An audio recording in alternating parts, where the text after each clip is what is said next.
इसी बीच उत्तराखंड से बड़ी जानकारी। उत्तराखंड में जल्द लागू होगा समान नागरिक संहिता। यूसीसी में जनसंख्या नियंत्रण भी शामिल रहेगा।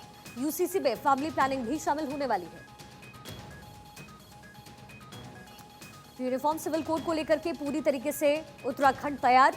धामी सरकार लगातार इस पर बैठकें कर रही है और बड़ी जानकारी, बड़ा अपडेट यही कि उत्तराखंड में जल्द लागू हो सकता है समान नागरिक संहिता।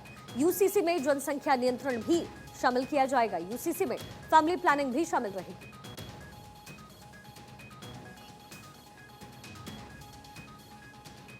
केंद्रीय रक्षा मंत्री राजनाथ सिंह ने यूनिफॉर्म सिविल कोड को अपने देश के डायरेक्टिव प्रिंसिपल्स का हिस्सा बताया है। राजनाथ सिंह ने कहा कि गोवा में ये पहले से ही लागू है। अब लॉ कमीशन इस बारे में पूरे देश में राय ले रहा है और फिर ऐसे में विपक्ष को दिक्कत आखिर क्यों हो रही है। यूनिफॉर्म सिविल कोड, पहली बात तो मैं बताना चाहता हूं कि यूनिफॉर्म सिविल कोड को लेकर विवाद क्यों होता है।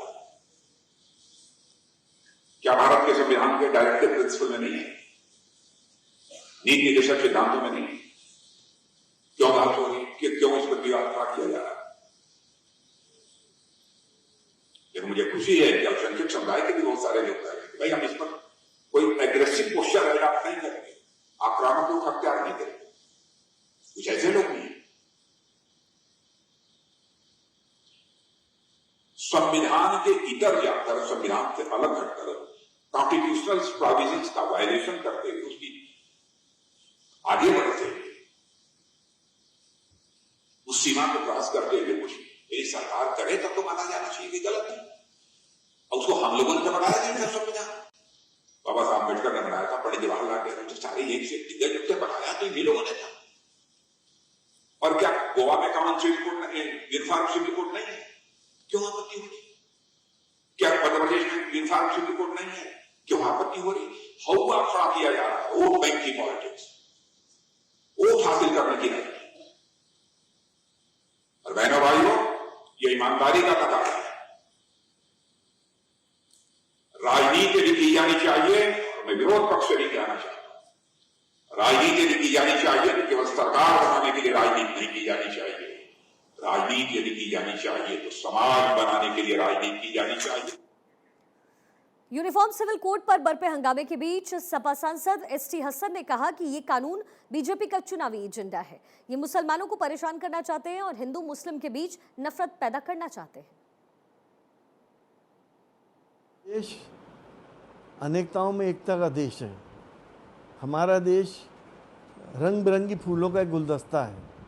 जिस वक्त देश आज़ाद हुआ था उस वक्त कानून बना था, जब अम्बेडकर साहब ने जिसके अंदर ये लिखा है कि हर इंसान को अपने मज़हब को फ्रीली फॉलो करने की इजाज़त होगी और अपने धर्म को प्रमोट करने की भी इजाज़त होगी। ये संविधान में लिखा हुआ है। हम शरीयत के कानून अगर हम अपने ऊपर कुछ लागू कर रहे हैं तो किसी दूसरे को तकलीफ़ क्यों है? अगर इस्लाम पहला वो धर्म है जिसने 1400 साल पहले महिलाओं को उनके पैतृक संपत्ति में अधिकार दिया था। वो अलग बात है कि लड़के का कितना हिस्सा, लड़की का कितना हिस्सा, ये कुरान शरीफ में इसका हुक्म दिया गया है। कोई भी मुसलमान कुरान पाक को डिनाई नहीं कर सकता। अगर वो अच्छा मुसलमान है तो हम भी नहीं कर सकते।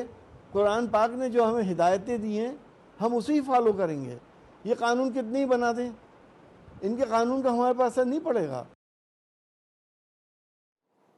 देखिए, वहीं यूनिफॉर्म सिविल कोड को लेकर के मुस्लिम धर्म गुरुओं का कहना है। क्या कुछ कहना है उनका, आपको सुनवाते हैं। यूनिफॉर्म सिविल कोड पर जो बाकी सिलसिले में जो बार बार आवाज़ें उठाई जा रही हैं और जो उत्तराखंड के सीएम साहब ने भी कहा है, हम लोग ये समझते हैं कि ये इस मसले की कतई भी ज़रूरत अभी मुल्क को नहीं है। और आप सब जानते हैं कि मिज़ोरम से लेकर के उत्तराखंड तक जो मुल्क के हालात हैं उसमें ज़रूरत इस बात की है कि जो आम शहरियों के मसाइल हैं उनको हल किया जाए और जगह जगह जो तशद्दुद के वाक़यात हो रहे हैं उस पर काबू पाया जाए। और यूनिफॉर्म सिविल कोड के सिलसिले में सब लोग ये जानते हैं कि ऑलरेडी लॉ कमीशन ने इस सिलसिले में नोटिस जारी कर रखी है। तो लॉ कमीशन के किसी भी फाइनल डिसीजन से पहले कोई स्टेट किस तरीके से अपने स्टेट में इसको लागू कर सकता है, ये भी एक बड़ा सवालिया निशान है। और बार बार ये बात कही गई है कि यूनिफॉर्म सिविल कोड का मसला सिर्फ मुसलमानों का नहीं है, बल्कि तमाम इस मुल्क के तमाम बाशिंदों से उसका ताल्लुक़ है।